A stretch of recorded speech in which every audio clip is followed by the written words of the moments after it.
what's going on everybody? It's ETAPRIME back here again. Today we're going to be putting together a custom Atomic Purple Super Nintendo. Now if you're a regular viewer of the channel, you know I'm a huge fan of Atomic Purple, and one of my favorite consoles is the Super Nintendo. I grew up with this thing. And of course, on the channel, we do a lot of emulation, but original hardware is really hard to beat. And I've got a pretty substantial Super Nintendo collection, and I do want to mention this again. No Super Nintendos were harmed in the making of this video. Actually, quite the opposite is happening here. We're actually going to give this one new life. I picked this up on eBay for $30, and it is a little beat up. It's actually not as bad as I thought it was going to be.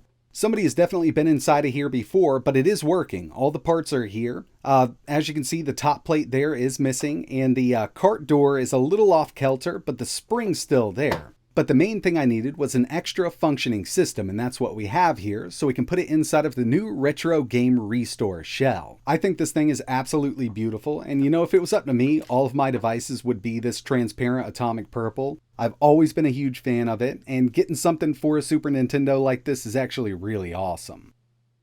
Now in the past on the channel, we actually took a look at their clear shell. It was just a transparent clear shell, and in that video I did mention it would be nice to have Atomic Purple, so they finally came through. And they also offer Genesis and Mega Drive shells. You can go with the Super Famicom shell if you want to, and they've even got a TurboGrafx 16 shell in smoked and transparent clear. But today we're going to be using their Atomic Purple North American Super Nintendo shell. And this thing is actually built very well. I mean, it's 2 spec of the original shell, so we shouldn't have any fitment issues here. But the first thing we need to do is get this old one apart.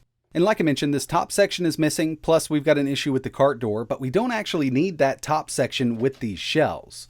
Getting these things apart is actually pretty simple as long as you have the correct tools. This is a 4.5mm security bit screwdriver. And we've got some on the bottom here that we need to remove. And keep in mind, they do send some Phillips head replacement screws for these, so you don't need to reuse them, but personally I think I'm going to as long as they're not stripped out. And so far, everything's coming apart pretty easily.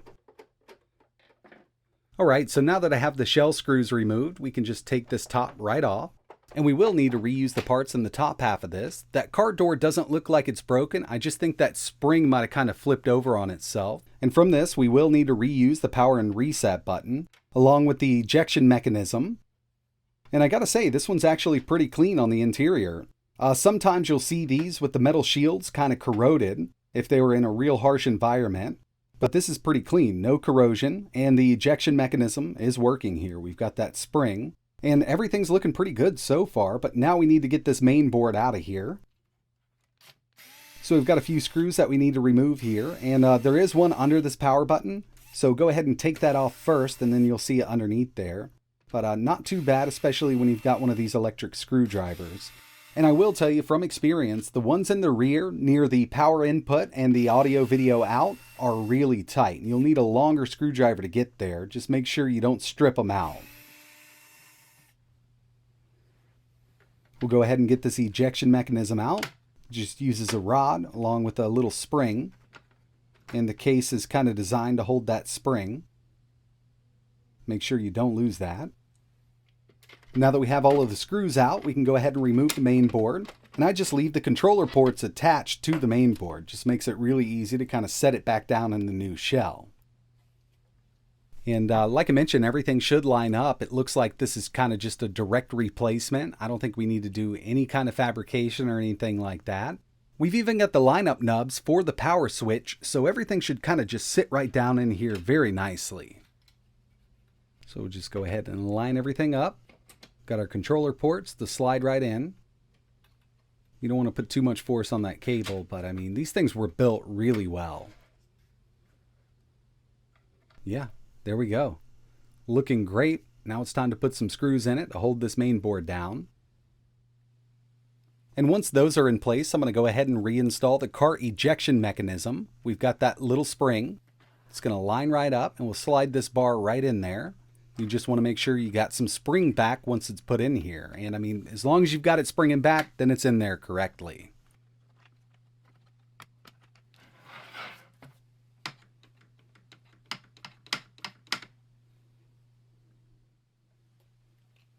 When it comes to the original top half of the shell, we got 4 screws we need to get out here so we can get to those power and reset sliders. And keep in mind, when disassembling the top, there is a small spring for the reset button, so it'll spring back into action. Make sure you don't lose it. And everything just fell apart on me, but there's that little spring there for the reset button. Now we do need to get these sliders out. They've got a couple little clips. Just going to kind of pinch them, push them out. We'll get that reset and power ready to go in the new top half of the shell. These white sections here are different from each other. Make sure you put them on the correct side, but you know, they should only line up one way. We've got the power side here. It's got that little hole to line up with the power switch in the bottom half of the shell. And for the reset, this should be loose once it's snapped into place. That way that spring can get it right back to where it was. And we will have to reinstall that spring, but we're going to go ahead and put this in. Snap the back half on. And we're actually almost done here. So yeah, just as I thought, that spring on the cart door was just kind of flipped over. We need to make sure it's in the correct orientation so we have some spring back from the door itself.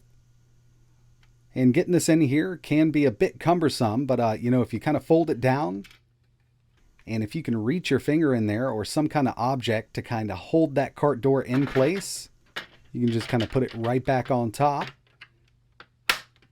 Once we let that go, it'll spring up. It's going to be stopped by the top half of the shell.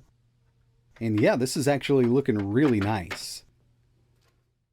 I've got the 4 screws installed to hold this to the top half of the shell. Now we need that spring for the reset button. Just make sure it's kind of springing back. And really, that's about it. All we need to do now is throw the top half of the shell on. And we do need to line the power switch up with the white plastic piece on the power slider. That way, you know, it kind of holds it and it'll make contact with it. And when it comes to the reset button, it's kind of a spring-loaded momentary switch right here on the board. So there's not much we need to do there. It should just kind of line itself up.